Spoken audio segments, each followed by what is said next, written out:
an emerging market's like a wild, wild west. There are a lot of companies that are really opening up their eyes to Brazil and looking for those opportunities. All of that capital going in there, it opened up a lot of opportunities for development of the country. The demand's already there, so you have to meet demand first, then you can get into a speculation standpoint. But right now it's just meeting demand. There's a growing middle class.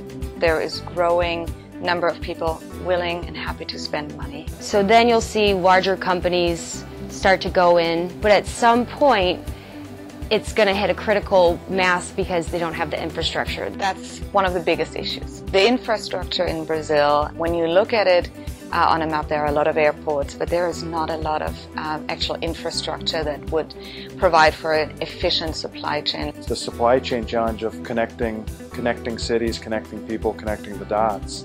Whether that's road infrastructure, rail infrastructure, port infrastructure.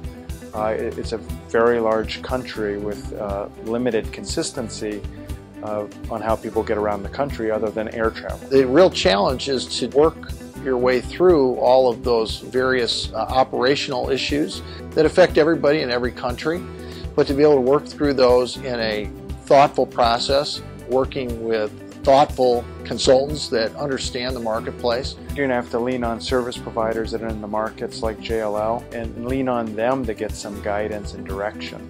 As more growth comes, more growth will lead to more structure around those governments and how people will operate and come into the country. They have a phrase, Brazil is the country of the future. That's been said for 50 years now. But I think people are really starting to feel like they've got that spark. Things are really headed that way.